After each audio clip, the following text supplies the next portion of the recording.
Shannon Bufton is co-founder of the cycle brand Serk Titanium, based in China. Bicycle is part of the kind of zeitgeist of the Chinese people. It's been part of people's lives for many decades, and back from the 50s onwards, before China really modernized, it was the main form of transportation here in this country. So people used it for transport, but now are people seeing it differently? Are people cycling for fun? Absolutely. Like if you go on the main thoroughfare through Beijing, which is called Chang'anjie, you'll see hundreds of riders on a summer night like tonight, just out there having fun, riding bike for recreation, which is quite different from maybe what their parents were doing a generation ago, where they were riding it as a tool. Now it's seen as a fun way to escape and a way to get fit and a way to be healthy.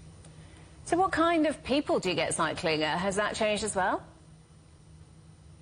Yeah, it has. I mean, I've been involved here in the bike industry now for over 15 years, and in the beginning you would see a lot of retired people who were out on touring bikes and mountain bikes, and they were just retired and just using the bike as a form of recreational fun. And now you see more and more young people plying the streets of China and out in the countryside and the mountains riding bikes.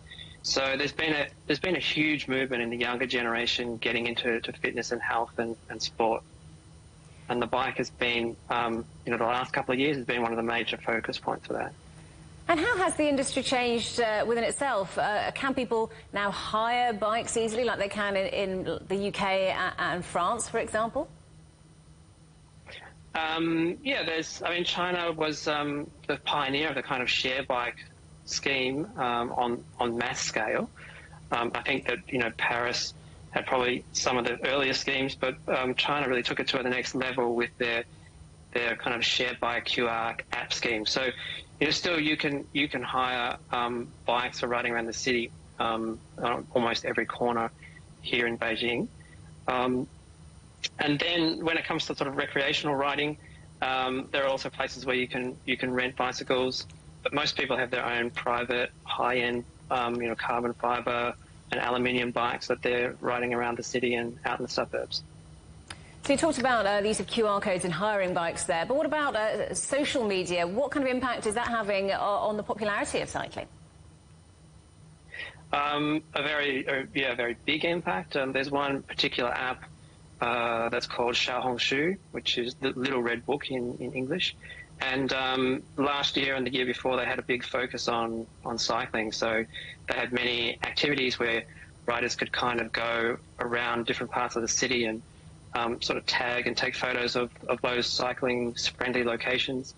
So that's had a big impact on influencing other young people to get into the sport and get out on a bike and go and explore.